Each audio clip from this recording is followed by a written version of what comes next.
You know what's actually funny is after I did Drink Champs, Bert Kreischer, he actually called me because I'd interviewed him before. And he was like, yo, man, I love the interview, whatever. I'm like, yo, we got to do something else, man. We got to do another interview. He's like, yeah, no, I'm down. I'm like, yeah, man. I'm like, Bert, you're going to be my white Cat Williams. I'm going to bring you on, and you're going to diss every other white comedian. You're just going to make up a bunch of lies. You're going to say that Jerry Seinfeld is gay.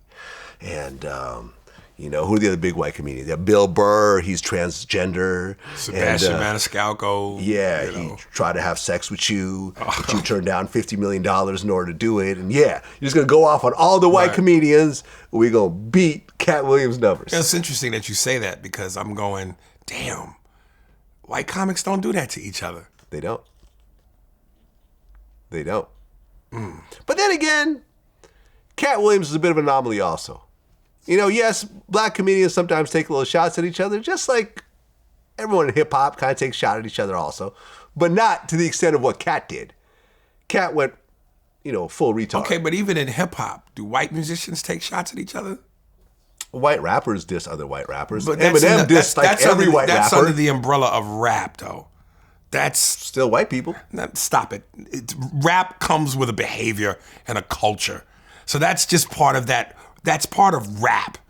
So, no. And the people that Eminem fuck with that are white, they're like, come on, man. There's no real threat to him lyrically. Well, I'll tell you this, though. This interview's not out yet. And you can't tell him that he don't know what he's talking about. Because I brought Game in here the other day. And we went through the history of all the major rap beefs. From current, like Megan versus Nicki Minaj, all the way back to KRS-One and MC Shan. And when I got to Eminem versus Machine Gun Kelly, he gave it to Machine Gun Kelly. Of course he would. Why? Because he was saying that how M couldn't fuck with him. So of course he'll give it to Machine Gun Kelly. But he also said that M is an absolute legend, and he said that he could rap his ass off and he's considered one of the GOATs. Well, two things could be true at once.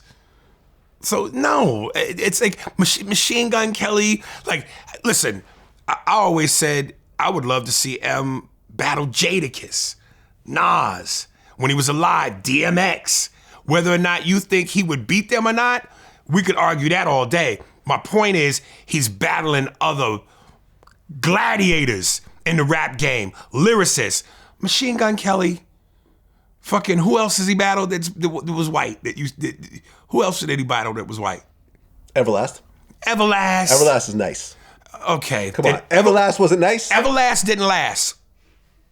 Everlast did last. He actually had a pretty long career. Oh, stop. Jump Around is still being played. The one song. Name another one. Oh, man. I'm an Everlast fan. Well, then just should be easy for you. Back from the Dead. The whole Whitey Ford Sings the Blues. That whole album was dope.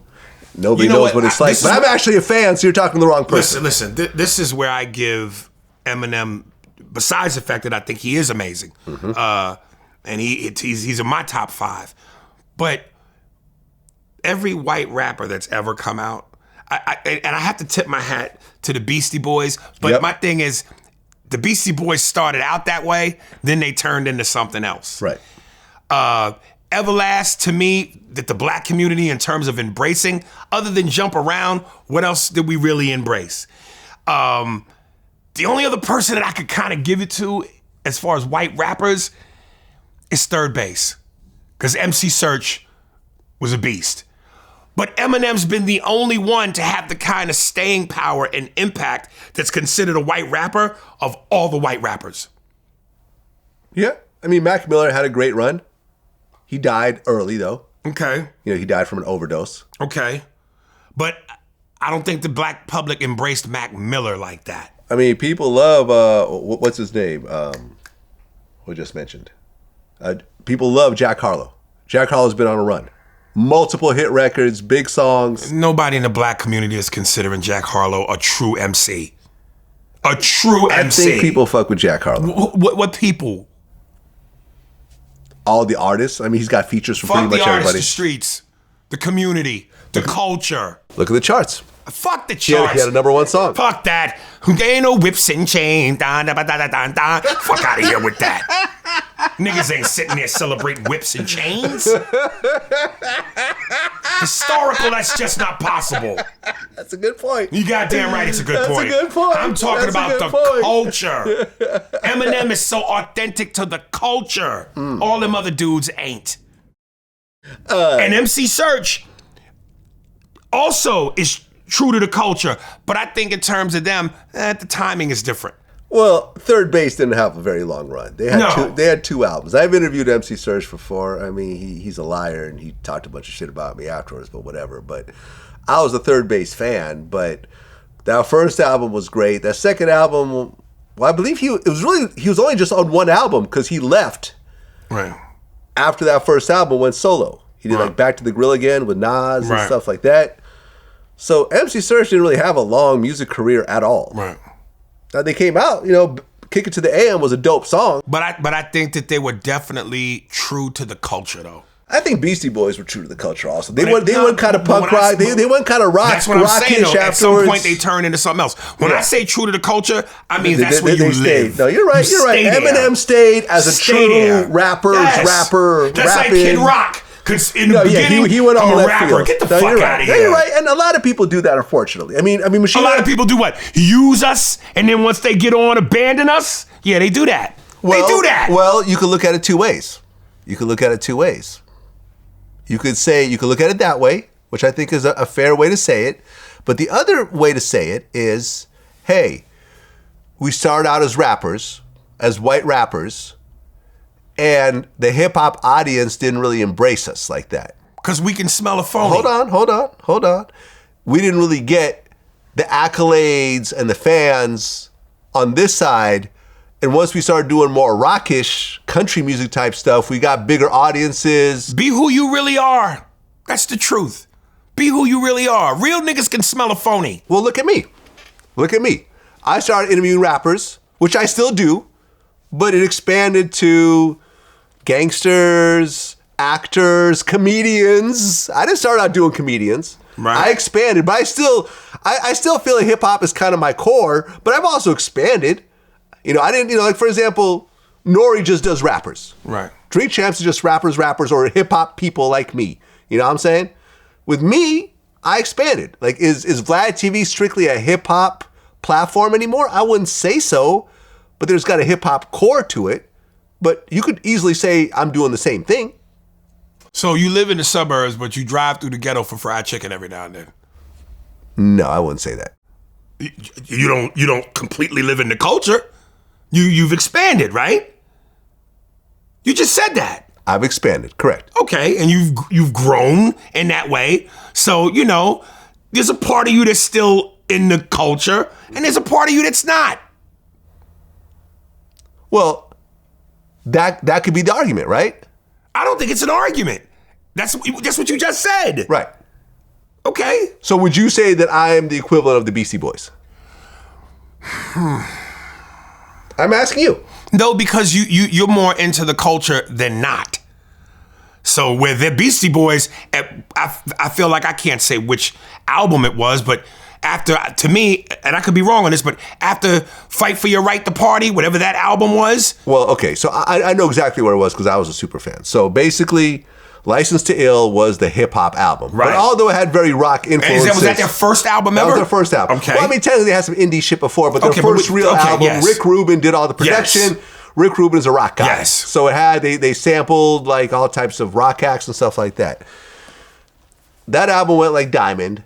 They had a falling out with Def Jam, and then they dropped Paul's Boutique, which was a hip hop album, but it was very experimental.